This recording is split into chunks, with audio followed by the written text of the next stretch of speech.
আসসালামু আলাইকুম রহমতুল্লাহি ওবরকাতুহু। সম্মানিত দর্শক, প্রধানমন্ত্রী হিসেবে তারেক রহমান একটি সরকারি বাসভবনে তিনি বসবাস করবেন সপরিবারে, এবং তার সেই বসবাসের যাবতীয় খরচ রাষ্ট্র বহন করবে। ইতিপূর্বে প্রধানমন্ত্রীর জন্য নির্ধারিত বাসভবন ছিল গণভবন।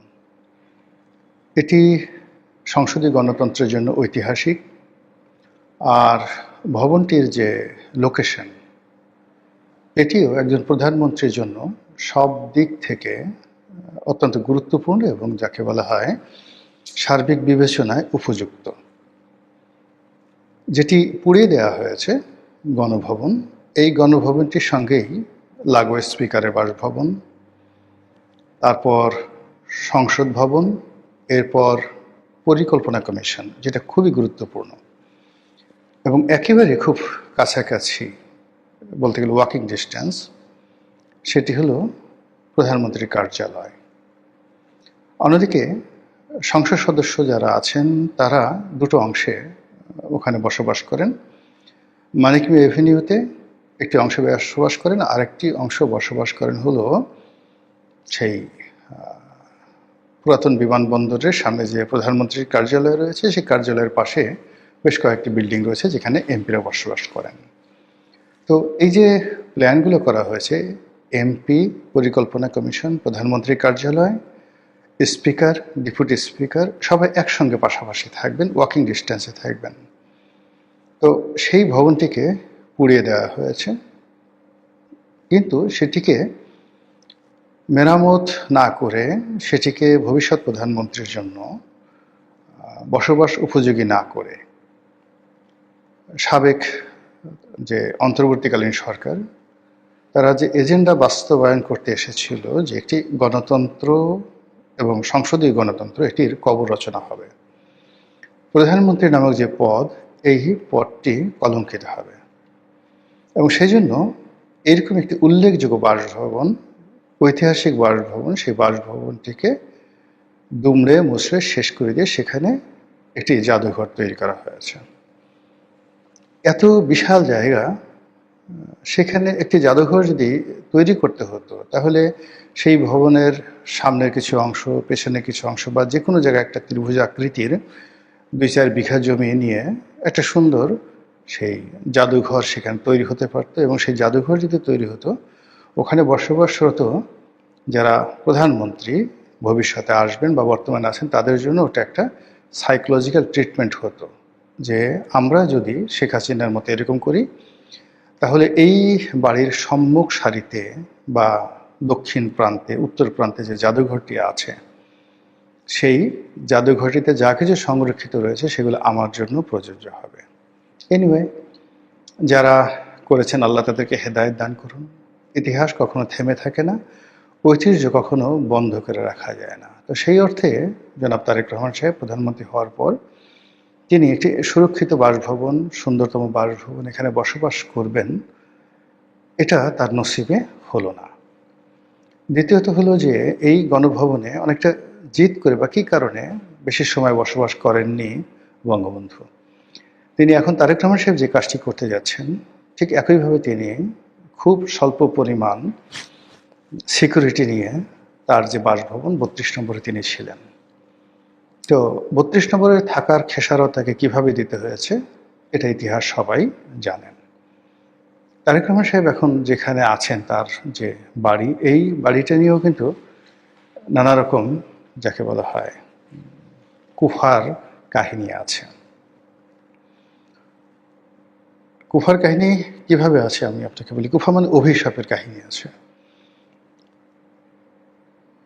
শহীদ প্রেসিডেন্ট জিয়াউর রহমানের হত্যাকাণ্ডের পর ধরে নেওয়া হয় এই হত্যাকাণ্ডের সঙ্গে অনেকে জড়িত, এবং বিএনপি বারবার বলার চেষ্টা করেছে এরশাদ এর সঙ্গে জড়িত। সত্য মিথ্যা আমরা জানি না, কিন্তু বাস্তবতা হলো যে এরশাদ বিএনপিকে তোয়াজ করার জন্য, তদবির করার জন্য দুটো বাড়ি তাকে দিয়েছিল বেগম খালেদা জিয়াকে। একটি বাড়ি হলো মইনুল রোডে ক্যান্টনমেন্টের মধ্যে, আর একটা বাড়ি হলো এই যে এখন যে বাড়িতে আছেন তারেক রহমান সাহেব। দেওয়া হয়েছিল এই উদ্দেশ্যে যে একটা বাড়িতে থাকবেন আর একটা বাড়ি ভাড়া দেওয়া হবে। তো যে বাড়িতে বেগম জিয়া থাকতেন সেই বাড়িটা যেভাবে ভেঙে চুরে দুমড়ে দেওয়া হয়েছে, এটা রীতিমতো একটা অভিশাপ। অভিশাপ এই অর্থে যে আপনি যে কোনো অবৈধ জিনিস বা অবৈধ দান, অবৈধ অনুদান গ্রহণ করেন, যেভাবেই করেন না কেন ওটা কখনো বরকত নিয়ে আসে না।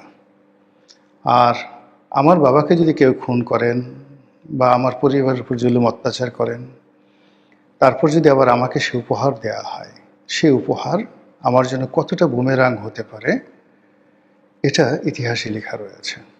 এরই ধারাবাহিকতায় মইনুল হোসেন রোডে বেগম জিয়ার যে বাড়িটি, সেই বাড়িটির উপরে যে অভিশাপ এসেছে, সেই অভিশাপে পুরো পরিবার তছনছ হয়ে গেছে। বেগম জিয়া মানসিকভাবে যতটা অপমানিত হয়েছেন, লাঞ্ছিত হয়েছেন, এটা বলার মতো নয়। একটা বাড়ি গেছে, দ্বিতীয় যে বাড়িটি রয়েছে এটাও স্বৈরাচারের দেওয়া উপহার। 1 টাকার বিনিময়ে রাষ্ট্র এই বাড়িটি তাকে দিয়েছে। ফলে এই বাড়িতে তারেক রহমান সাহেবের যে অবস্থান, এটা আমার কাছে বরকতময় মনে হচ্ছে না। এর সাথে তিনি যদি ধানমন্ডিতে তার শাশুড়ির বাড়িতে থাকতেন, অথবা রাষ্ট্রীয় যে কোনো একটি ঐতিহ্যবাহী, যেমন করতোয়া আছে, পদ্মা আছে, অনেক সুন্দর সুন্দর বাড়ি আছে। বেইলি রোডে যে বা মিন্টু রোডে সরকারি অনেকগুলো বাড়ি আছে, এর মধ্যে সবচেয়ে বড় বাড়িটি 25 নম্বর মিন্টু রোডের বাড়িটি, সবচেয়ে বড় রোড, এই বাড়িটি হতে পারত। কিন্তু সেখানে না থেকে তিনি কেন এরকম স্বৈরাচারের দেওয়া একটি উপহার, যেটি সঙ্গত কারণেই অভিশপ্ত হবে, এখানে কোনো বরকত আসবে না, সেই বাড়িতে তিনি থাকার কেন সিদ্ধান্ত নিলেন, এটা আমি বুঝি না। আমি নিজে দেখা যাচ্ছে যে আধুনিক হওয়ার চেষ্টা করি, কিন্তু তারপরেও মনের অজান্তে জাদু বিদ্যা, বান টোনা, কালো জাদু ইত্যাদি অনেকগুলো বিষয়, শয়তান ভূত প্রেত, এগুলোর সত্যতা বিশ্বাস না করলেও অবিশ্বাস করার কোনো কারণ নেই, কোনো কারণ নেই। প্রতিটি ধর্মগ্রন্থে এই বিষয়ে স্পষ্ট তথ্য প্রমাণ সহকারে বলা হয়েছে। তো কাজেই আমাদের এই পৃথিবীতে অনেক অলৌকিক ঘটনা ঘটে, অনেক অভিশাপের ঘটনা ঘটে, বারবার ঘুরে ফিরে একই ঘটনা কেন একই ব্যক্তির জীবনে ঘটে, একই পরিবারের উপরে ঘটে। কোনো কোনো পরিবার কেন নির্বংশ হয়ে যায়, বংশের কোনো রকম বাতি জ্বালানোর কেউ থাকে না। আবার কোনো কোনো বংশ কেন হাজার হাজার বছর ধরে এই পৃথিবীতে বসবাস করে, যেমন হজরত ইব্রাহিম আলাইহিসসালামের বংশধররা পৃথিবীতে আছে। মোহাম্মদ রসুল্লাহ সাল্লাহ ইসলামের আওলাদ আওতাদরা এখনও পৃথিবীতে আছে, কিন্তু আবু জেহেলের আওতাদ কারা, ফেরাউন রামসেসের আওতাদ কারা, আওলাদ কারা, আমরা তো তাদেরকে চিনি না। এইরকম অনেক কিছু এই পৃথিবীতে হয়, এই জিনিসগুলো তো আপনি অস্বীকার করতে পারবেন না। অনেকগুলো ভূমি রয়েছে খুবই বরকতময়। এই যে ধরেন ইসরায়েল যে জায়গাটি, কেন এই জায়গাটিতে বারবার এরকম হচ্ছে, হাজার হাজার বছর ধরে, 5000 বছর ধরে শুধু এইরকমই হচ্ছে, ঘুরে ফিরে, মানে মৌচাকের কাছে যেভাবে মৌমাছি যায়, সারা পৃথিবীর মানুষ আকর্ষণ, প্রেম, ভালোবাসা সবকিছু কেন এই ভূমিটিকে কেন্দ্র করে, জেরুজালেমকে কেন্দ্র করে হয়। আবার পৃথিবী সৃষ্টির পরে সবকিছু কেন ইরানকে কেন্দ্র করে হয়। আবার কিয়ামত হওয়ার পরে কিয়ামতের যে হাসর নসরের ময়দান, এটাও এই ইরানের এই ভূমিতে, দ্য পার্সিয়ান যে ল্যান্ড, এখানে হবে। কেন বলেন তো, বাংলাদেশে কেন হলো না, ইরানে কেন হবে? এই ইরান নিয়ে এত যুদ্ধ কেন? আলেকজান্ডার কেন সেখানে যাবে? আলেকজান্ডার কেন ঢাকা এলেন না, সোনারগাঁ এলেন না, আমার গলা চেপে কেন গেলেন না?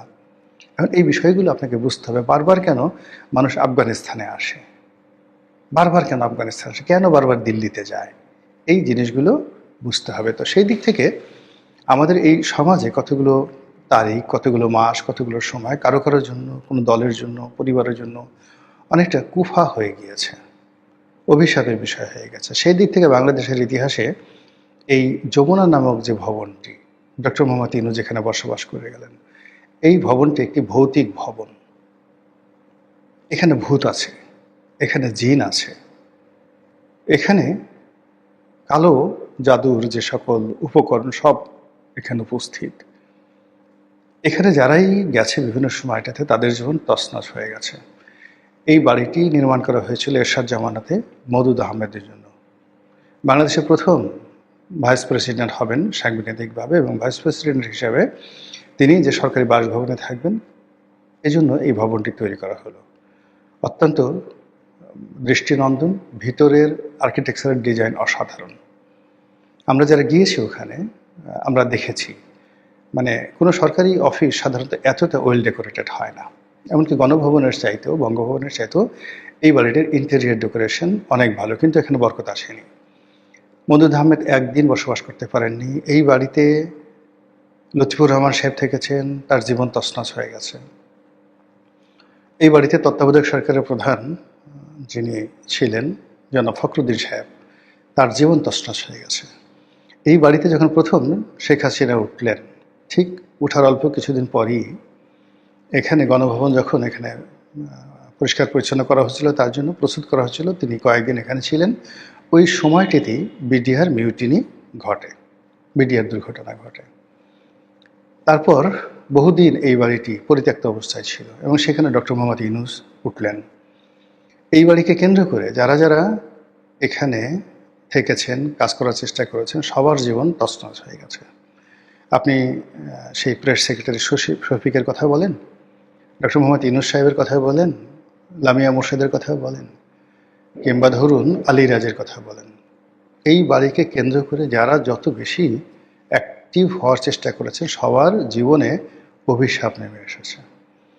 এখন সেই বাড়িতে জনাব তারেক রহমান সাহেব, আজকে যখন আমি ভিডিওটি করছি চাঁদ রাত্রিতে, তখনকার খবর হলো যে তিনি উঠবেন না এই বাড়িতে, সিদ্ধান্ত নিয়েছেন।